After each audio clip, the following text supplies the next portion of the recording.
नमस्कार। आपका बहुत बहुत स्वागत, अभिनंदन। मैं हूं संजय कुमार। अभी हाल ही में एक बहुत बड़े यूट्यूबर हैं ध्रुव राठी। उन्होंने एक वीडियो बनाई जिसमें उन्होंने ये साबित करने की कोशिश की कि प्रधानमंत्री नरेंद्र मोदी तानाशाह हैं। उनकी वीडियो का अधिकतर हिस्सा यही बताने में रहा कि प्रधानमंत्री नरेंद्र मोदी तानाशाह हैं, हिटलर हैं।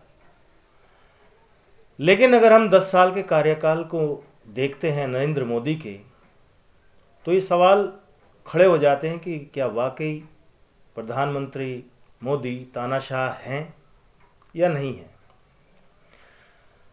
इसी बात पर चर्चा करने के लिए हमारे साथ मौजूद हैं ललित त्यागी। पॉलिटिकल कमेंटेटर हैं, राजनीति को अच्छे से समझते हैं। आइए चर्चा का शुभारंभ करते हैं। ललित, बहुत बहुत स्वागत है आपका। नमस्कार। वीडियो बनाई यूट्यूबर ध्रुव राठी ने और इसके बाद बवाल हो गया। जगह जगह चर्चा हुई कि क्या प्रधानमंत्री नरेंद्र मोदी हिटलर हैं, तानाशाह हैं। और जब हम उनके कार्यकाल को देखते हैं तो वो मौके हमें बताइए कि जब वो तानाशाह हो सकते थे, लेकिन मौका चूक गए, हिटलर नहीं बन पाए। ये संजय, सबसे पहले तो मोदी के ऊपर जो हिटलर शाही का आरोप लगता है ना, जो ये लगाते हैं ना कि मोदी हिटलर है, उनको अपने आंगन, अपने गिरबान में खुद झांक के देखना चाहिए कि क्या बोल रहे हैं वो। गिरने की एक हद होती है, विपक्षी दलों की गिरने की हद क्रॉस कर चुकी है। हिटलर और मोदी में कहाँ कोई तालमेल है, आप बताओ। क्या अगर हम उसी बात पे आते हैं कि कितने मौके आए जब मोदी 356 का राष्ट्रपति शासन का उपयोग कर सकते थे, पंजाब में लगा सकते थे, वेस्ट बंगाल में लगा सकते थे। पिछले 10 साल में मोदी ने राष्ट्रपति शासन सिर्फ 2 बार यूज किया है। एक बार जम्मू कश्मीर में और एक बार ही उत्तरांचल में, उत्तराखंड में किया था। दोनों जगह वो थी परिस्थितियां राष्ट्रपति शासन के, क्योंकि वहां पे 356 लगाने की नौबत इसलिए आई कि वहां पे संवैधानिक संकट उत्पन्न हो गया था। महबूब मुफ्ती सरकार से इन्होंने विड्रॉ किया था और वहां सरकार नहीं बन पा रही थी और इनको 370 का लगाने का वो था। उस स्थिति में इन्होंने राष्ट्रपति शासन लगाया है और एक बार उत्तराखंड में लगाया है जब हरीश रावत की सरकार उसमें आई। इसके अलावा पश्चिम बंगाल में ममता बनर्जी के द्वारा कितना बार हुआ है जब वहां पे सब लोगों ने, इवन कांग्रेस का अधीर रंजन ने भी राष्ट्रपति शासन की वकालत की है। ठीक, क्या मोदी ने राष्ट्रपति शासन लगाया या एक बार ही बोला कि हम राष्ट्रपति शासन के लिए सोच रहे हैं? हाँ, मैं वही आपसे कह रहा था। शुरुआत करते हैं जब मोदी जो है केंद्रीय सत्ता में जब आए, उसके बाद बताने वाले ये नहीं बताते कि 2014 से पहले ऐसे कितने मौके आए जब जो शासक रहे उन्होंने तानाशाही दिखाई है, चलाई है। हाँ।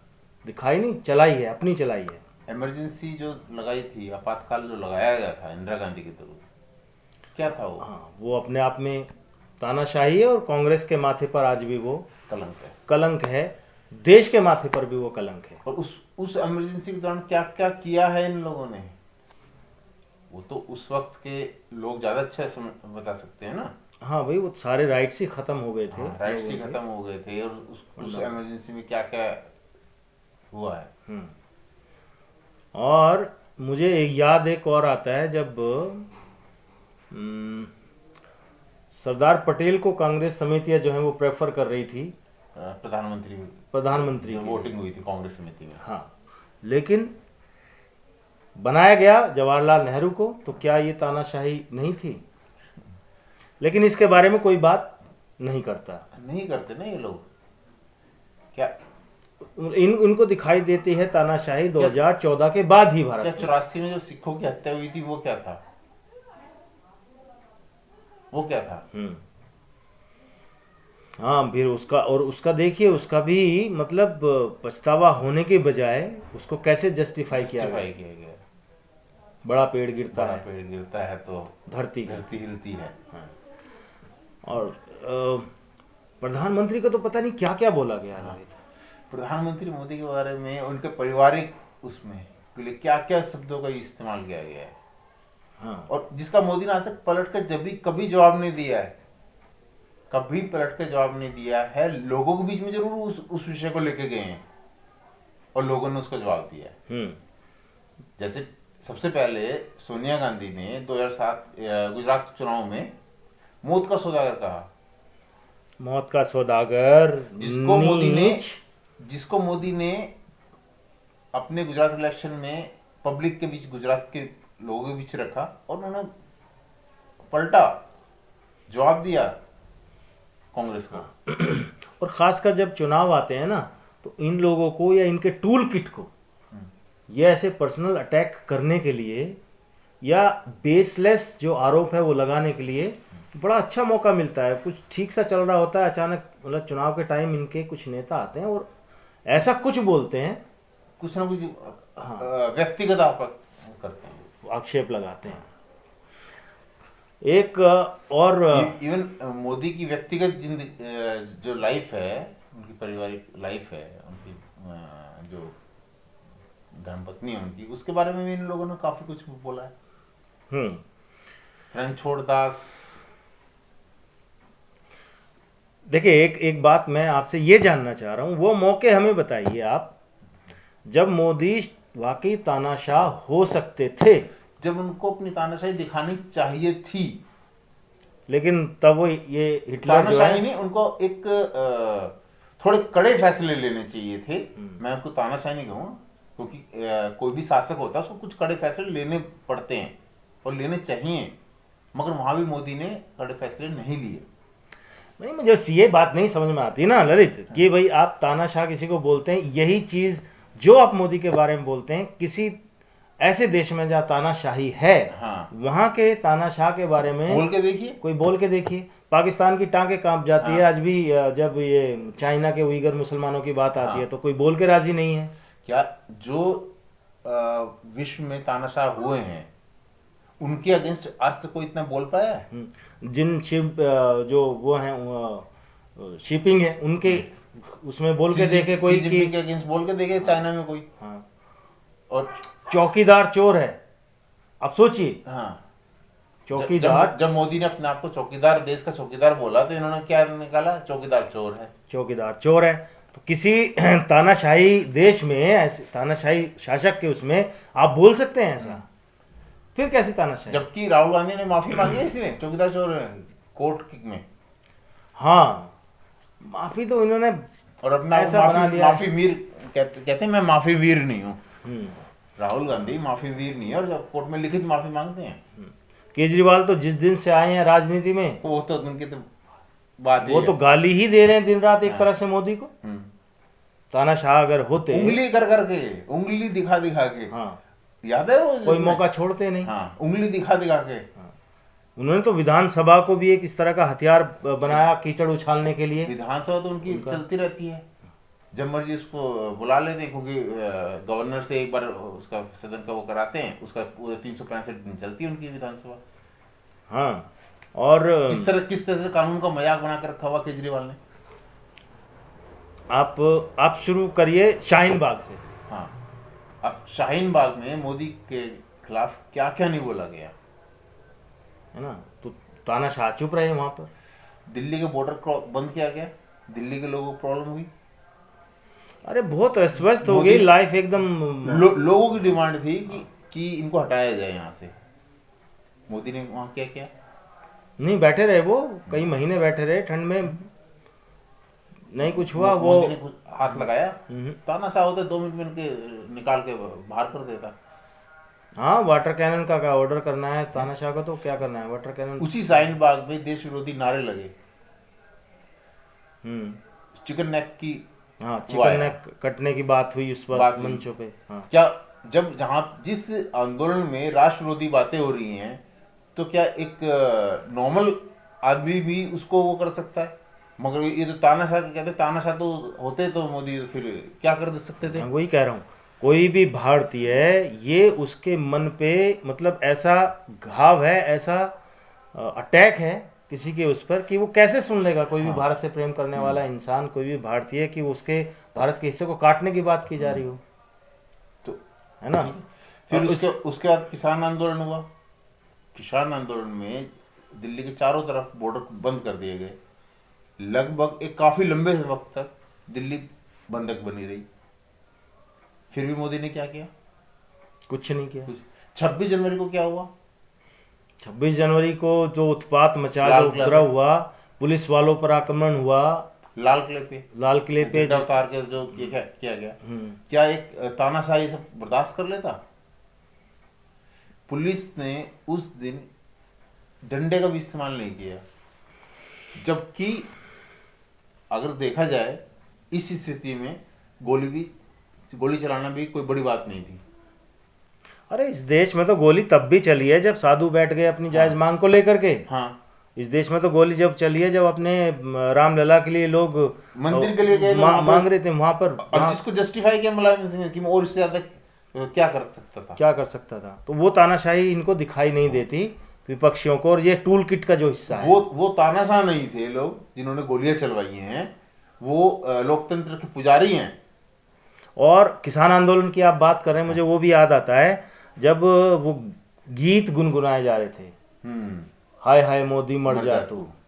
कौन तानाशाह है जो बर्दाश्त कर लेता, कौन बर्दाश्त करता? इनको पता नहीं ना है ना। तानाशाही क्या होती है। मुझे ऐसा लगता है कि किसी को जो तानाशाह नहीं है उसको बोल बोल के कहीं सच में ही तानाशाही ना मनवा दे। ये मोदी को प्रोवोक करने के उसमें रहते हैं। मोदी जी जो है इनकी सब समझते हैं, इनकी चालें समझते हैं। वो राजनीति में जमीन से उठ के गए हुए हैं। और कांग्रेस के खिलाफ तो उनका पुराना वो रहा है, उनकी शायद नस नस को समझते हैं, कांग्रेसियों की नस नस को समझते हैं, शायद इसीलिए सफल हैं। एक जब ये पंजाब गए थे, पंजाब गए थे, सिक्योरिटी ब्रीच हुआ था। सिक्योरिटी ब्रीच, एक देश के प्रधानमंत्री की सुरक्षा में सेंध लगी थी वो। ये नहीं कि वो नरेंद्र मोदी की सुरक्षा में, देश के प्रधानमंत्री की सुरक्षा में सेंध थी वो। और किस तरह से प्लान किया गया था। मतलब भाई साहब, अगर वहाँ मैं सोच के देखता हूँ, अगर वहाँ कुछ भी ऊंची नीच जैसी कुछ बात हो गई होती तो देश कहाँ में तो आग लग जाती। आप सोचिए कि वो नरेंद्र मोदी की दूरदर्श एक कितनी बड़ी सोच थी वो, कि उन्होंने वापस हो गए। हाँ, अड़े नहीं उस चीज पर, अड़े नहीं तो उनके पास तो क्या थे, सब कुछ था उनके पास। हाँ, सब कुछ था। सब कुछ था। एयरफोर्स स्टेशन कितनी दूर था? एयरफोर्स स्टेशन कितनी दूर था? क्या नहीं कर सकते थे वो? एक डिसीजन लेना था। हाँ, नहीं डिसीजन लेना था, सामने से भी कुछ वो सिक्योरिटी देखो उनके साथ तो रहती है, ब्लैक और कमांडोज की वो कैसे राइफल्स भी टिगर पे थी। हाँ, इनका ऑर्डर मुंह से जुबान निकलनी थी, आवाज निकलनी थी, और वहां पे तानाशाही दिख जाती सबको। मतलब ये फिर भी देखो ना, अभी खड़गे जी का पीछे आपने देखा बयान आया था काफी वो, कि जो अगर अब की बार मोदी अगर आ गया तो संविधान खत्म कर वो देगा। तो 19 में भी कह रहे थे, है ना। 19 में भी कह रहे थे कि अगली बार इलेक्शन नहीं होंगे। 19 का इलेक्शन हुआ ना, 24 का भी हो रहा है, और तरीके से भी हो रहा है, सब उसी तरह से हो रहा है। लोग इनको फिर बताएंगे ललित कि हाँ, अगर आप तानाशाह बता रहे हो तो हमें ये तानाशाह चाहिए। यार मुझे भी लगता है कि मोदी जी को थोड़ा से कुछ टाइम के लिए तानाशाह बनना चाहिए। और खास करके ये जो तानाशाह बोलते हैं ना, इनको तानाशाही दिखानी चाहिए, आम जनता के लिए नहीं, पर जो ये बोल रहे हैं ना तानाशाही, इनके लिए जरा एक बार तानाशाह बन जाए। एक मुझे तो कभी कभी ये भी लगता है ललित कि ये ध्रुव राठी की बात अगर करते हैं जिसके ऊपर ये बवाल हुआ सारा, लेफ्ट लिबरल वाले पत्रकार हैं जो ये चलाते हैं चैनल्स, ये अपने अपने चैनल्स में क्या क्या बोलते हैं। हाँ, ये भी बोलते हैं साथ में। अब ध्रुव राठी की आप बात लो सर, क्या ये अपने सब्सक्राइबर्स को धोखा देना नहीं है कि आप जो है एक ऐसी पता नहीं कहाँ कहाँ से इंफॉर्मेशन ला करके उसको प्रोपगेट करते हो जिसकी वजह से आज एक सीएम को फिर से माफ़ी मांगनी पड़ी है कोर्ट में। उसका तो रोज का काम है ना, है ना। उस सीएम का रोज का काम है माफी मांगना, लिखित माफी मांगना। लेकिन ये तो अजीब ही है ना, आपने कंटेंट बनाया नहीं, किसी यूट्यूबर ने बनाया, उस यूट्यूबर का कंटेंट ही फेक है, कंटेंट फेक है, तभी तो आपको उसके लिए ये अलग एक मामला है कि उस फेक कंटेंट को प्रोपगेट करने के लिए, उसको रिट्वीट करने के लिए आपको माफ़ी मांगनी पड़ रही है कोर्ट में। तो यहाँ पर ये जो विश्वसनीयता है उस यूट्यूबर की, वो भी तो सवालों के घेरे में है।